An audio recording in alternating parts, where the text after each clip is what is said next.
Hello दोस्तों, मैं विनय कुमार। आप लोगों को टॉप मैथ ज्ञान में स्वागत है। आज आप लोगों को त्रिकोणमिति का सभी फार्मूला बताया जाएगा जो सभी एग्जाम के लिए बहुत महत्वपूर्ण है। देखिए, आप लोग को आज स्टार्ट किया जाएगा त्रिकोणमिति का सभी फार्मूला। फिर इसके बाद क्वेश्चन भी कराया जाएगा। अभी तो कल पहला वीडियो है जिसमें सिर्फ त्रिकोणमिति का फार्मूला बताया जाएगा, जिससे कि आप लोग याद कर लें, बढ़िया समझ लें। एक बार आप लोग को दोबारा कहूँ देखने की जरूरत नहीं पड़ेगा। एक बार त्रिकोणमिति फार्मूला पूरा देख लीजिए। देखिए, मुख्य रूप से त्रिकोणमिति जो पढ़ना है ना, मुख्य रूप से त्रिकोणमिति समकोण त्रिभुज पर आधारित है। जो भी त्रिकोणमिति पढ़ना है पूरा समकोण त्रिभुज पर आधारित है, राइट एंगल पर आधारित है। जो भी हम लोग त्रिकोणमिति पढ़ते हैं, चाहे 10th का, 11th का हो, चाहे और आगे भी लेवल का जो भी हो, मुख्य रूप से समकोण त्रिभुज पर आधारित होता है। जिसमें क्या क्या चीज आता है, लंब आता है, आधार आता है, कर्ण आता है, यही आता है सब लोग। जैसे मान लीजिए कि एक त्रिभुज एबीसी है, मान लीजिए एक समकोण त्रिभुज एबीसी है, जिसमें अगर यहाँ 90 डिग्री कोण बनता है, यानी 90 डिग्री कोण बनता है। अगर मान लीजिए कि यहाँ ये थीटा मान रहे हैं, अगर थीटा यहाँ मान रहे हैं कि थीटा ये वाला हो रहा है, तो थीटा के सामने वाला हमेशा लंब कहलाता है। यही समकोण त्रिभुज से पूरा रिलेटेड जो भी है त्रिकोणमिति पढ़ना है, सब समकोण त्रिभुज से रिलेटेड है। यानी समकोण त्रिभुज को अगर बढ़िया समझ गए तो त्रिकोणमिति बढ़िया समझ में आ जाएगा। समकोण त्रिभुज पता होगा किसे कहते हैं, जिसका एक कोण 90 डिग्री का हो, उसे कौन त्रिभुज कहते हैं? समकोण त्रिभुज। समकोण त्रिभुज में एक और आता है प्रमेय, जिसे बोलते हैं पाइथागोरस प्रमेय। एग्जाम में ये भी आप लोगों को पूछा जाता है कि पाइथागोरस प्रमेय किस त्रिभुज पे लागू होता है, तो क्या बताइएगा? समकोण त्रिभुज पे लागू होता है। समकोण त्रिभुज क्या है? जिसमें लंब, आधार और कर्ण आता है।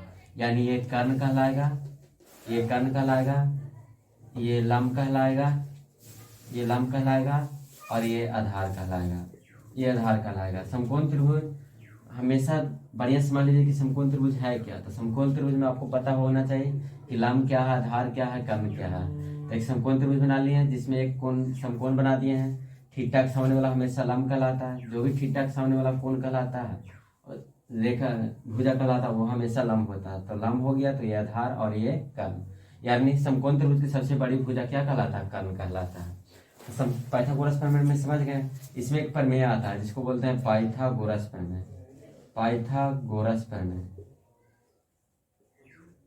पाइथागोरस प्रमेय आता है। यही पूछा जाएगा आप लोगों को कि पाइथागोरस प्रमेय किस त्रिभुज पे लागू होता है। तो पाइथागोरस प्रमेय हमेशा कौन त्रिभुज पे बोलिएगा? समकोण त्रिभुज पे। पाइथागोरस प्रमेय हमेशा समकोण त्रिभुज पे लागू होता है। तो प्रमेय होता, पाइथागोरस प्रमेय होता है क्या? तो पाइथागोरस प्रमेय में आपको बताया गया है कि कर्ण का वर्ग अन्य दो भुजाओं के वर्गों के योग के बराबर होता है। यानी लंब का वर्ग प्लस आधार का वर्ग कर दीजिए, यही होता है पाइथागोरस प्रमेय। आप लोग को एग्जाम में पूछा जाएगा कि पाइथागोरस प्रमेय क्या है। तो किसी भी समकोण त्रिभुज में कर्ण का वर्ग अन्य दो भुजाओं के वर्गों के योग के बराबर होता है। यही क्या है? पाइथागोरस प्रमेय। और इसी से रिलेटेड जो भी पढ़ना है त्रिकोणमिति, इसी से रिलेटेड है। देखिए, और फिर से ध्यान रखिए कि जो भी त्रिकोणमिति पढ़ना समकोण त्रिभुज में, समकोण त्रिभुज के बारे में। समकोण त्रिभुज है क्या? तो समकोण त्रिभुज में क्या है? समकोण त्रिभुज इसे कहते हैं जिसकी एक कोण 90 डिग्री का हो और शेष दो कोण अलग हो। और इसमें एक चीज और ध्यान रखना कि समकोण त्रिभुज में थीटा के सामने वाला भुजा हमेशा लंब कहलाता है। जो भी थीटा, अगर यहाँ थीटा मार रहे हैं तो ये लंब हो जाएगा, तो ये आधार हो जाएगा। कर्ण हमेशा फिक्स रहता है। कर्ण समकोण त्रिभुज में सबसे बड़ी भुजा कर्ण कहलाता है। ये सब ध्यान रखना। पाइथागोरस प्रमेय ध्यान रखना कि पाइथागोरस प्रमेय क्या है। तो पाइथागोरस प्रमेय ध्यान रखना कि कर्ण का वर्ग लंब का वर्ग प्लस आधार का स्क्वायर के बराबर होता है। अब देखिए त्रिकोणमिति, मुख्य रूप से हमको पढ़ना है त्रिकोणमिति। इसके पहले आप लोग को ये बताया गया है, इसको समझिए, बहुत जरूरी है, समझना जरूरी है। त्रिकोणमिति अनुपात आप लोग को पता होना चाहिए कि त्रिकोणमिति अनुपात 6 होते हैं। त्रिकोणमिति अनुपात कितने होते हैं? 6 होते हैं। कौन कौन होते हैं सर? तो आप लोग को कुछ अगर पता है तो ठीक है। पहला होता है साइन थीटा, दूसरा होता है सर कॉस थीटा, तीसरा होता है tan थीटा। यानी त्रिकोणमिति अनुपात 6 होते हैं। तो साइन थीटा में आपको पता होना चाहिए। देखिए, अब जो भी पढ़ना है इसी के बारे में पढ़ना है। तो साइन थीटा में आप लोग पढ़े होंगे लंब बटा कर्ण। साइन थीटा क्या होता है? साइन थीटा बराबर लंब बटा कर्ण होता है। साइन थीटा बराबर क्या होता है? लंब बटा कर्ण होता है। अब देखिए कॉस थीटा, तो कॉस थीटा में क्या होता है? आधार बटा कर्ण होता है। कॉस थीटा में क्या होता है? आधार बटा कर्ण होता है। और tan थीटा में क्या होता है? लंब बटा आधार होता है। क्या होता है? लंब बटा आधार होता है। देखिए त्रिकोणमितीय अनुपात होते हैं 6, लेकिन हम लिखाएं कितना सर 3। और किससे रिलेटेड है? समकोण त्रिभुज से रिलेटेड है। समकोण त्रिभुज में आप लोग को मालूम होना चाहिए कि लंब आधार कर्ण किस में आता है? समकोण त्रिभुज में आता है। समकोण त्रिभुज में सबसे बड़ी भुजा कर्ण कहलाता है, थीटा के सामने वाला लंब कहलाता है, बाकी जो है आधार कहलाता है। उसमें कौन सा प्रमेय लागू होता है? पाइथागोरस प्रमेय लागू होता है। कर्ण का स्क्वायर बराबर लंब का स्क्वायर प्लस आधार का स्क्वायर। अब आप लोग को यहाँ ध्यान रखना है कि समकोण त्रिकोणमितीय अनुपात मुख्य रूप से कितने होते हैं? 6 होते हैं।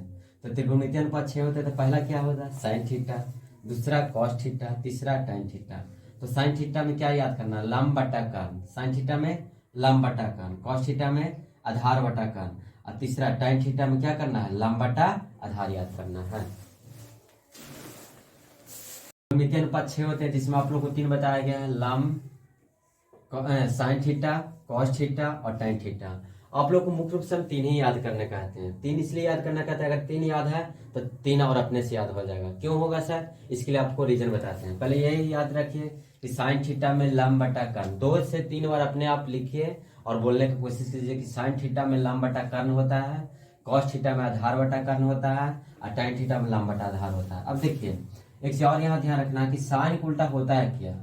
साइन का अपोजिट क्या होता है? तो साइन थीटा का उल्टा होता है कॉसेक थीटा, और कॉस थीटा का उल्टा होता है सेक थीटा। कॉस थीटा का उल्टा क्या होता है? Sec theta. और टैन थीटा का उल्टा होता है कॉट थीटा। क्या होता है? Cot theta. अब तीनों के बारे में समझ लीजिए, तीनों के बारे में समझ लीजिए। पहला क्या बताया? साइन थीटा में सर लंब बटा कर्ण, कॉस थीटा आधार बटा कर्ण, टैन थीटा लंब बटा आधार। साइन का उल्टा कॉसेक, कॉस का उल्टा सेक, टैन का उल्टा कॉट। फिर से एक बार ध्यान रखिए, साइन का उल्टा कॉसेक, कॉस का उल्टा सेक और टैन का उल्टा कॉट होता है। तो जब उल्टा होता है, आप लोग का अगर बोला जाए कि राम का उल्टा श्याम है, तो श्याम का उल्टा क्या होगा? राम होगा। जैसे यहाँ मान लेते हैं कोई पूछा जाए कि 2 का उल्टा क्या होगा, अगर 1/2 का उल्टा कोई पूछा है कि 1/2 का उल्टा क्या होगा, तो आप लोग क्या बोलेगा? 1/2। या बोला जाएगा 2/3 का उल्टा क्या होगा, तो आंसर क्या बोलेंगे? 3/2। तो यहाँ भी समझ लीजिए कि अगर साइन थीटा में लंब बटा कर्ण हो रहा है और साइन का उल्टा कौशिक हो रहा है, तो यहाँ भी क्या हो जाएगा? चेंज होगा, यानी कौशिक थीटा बराबर हो जाएगा कर्ण बटा लंब हो जाएगा। क्या हो जाएगा? कौशिक थीटा बराबर कर्ण बटा लंब हो जाएगा। और देखिए तब यहाँ समझ लीजिए, अगर साइन थीटा और लंब बटा कर्ण था तो साइन का उल्टा कौशिक होता है, तो कौशिक में भी ये वाला चेंज हो गया। यहाँ लंब बटा कर्ण था तो कर्ण ऊपर हो गया और लंब नीचे हो गया। यानी ध्यान रखिए कि साइन का उल्टा कौशिक, तो यहाँ उल्टा हो रहा था, यहाँ भी उल्टा हो गया, यानी कौशिक थीटा बराबर क्या हो जाएगा? कर्ण बटा लंब हो जाएगा। अब देखिए कॉस थीटा बराबर आधार बटा कर्ण होता है, और कॉस का उल्टा आपको पता है कि सेक थीटा होता है, तो सेक थीटा बराबर क्या हो जाएगा? कर्ण ऊपर हो जाएगा और आधार नीचे हो जाएगा। क्या हो जाएगा? आधार नीचे हो जाएगा। अब आप लोग को एक चीज और पता है कि टैन थीटा में क्या होता है? लंब बटा आधार। टैन थीटा बराबर क्या होता है जी? लंब बटा आधार। तो टैन का उल्टा क्या होता है? कॉट। टैन का उल्टा कॉट। जब ये वाला उल्टा हो रहा है तो ये भी उल्टा हो जाएगा, यानी लंब बटा आधार है तो क्या हो जाएगा? आधार बटा लंब हो जाएगा। क्या हो जाएगा? आधार बटा लंब हो जाएगा। यही आप लोग याद रखिए।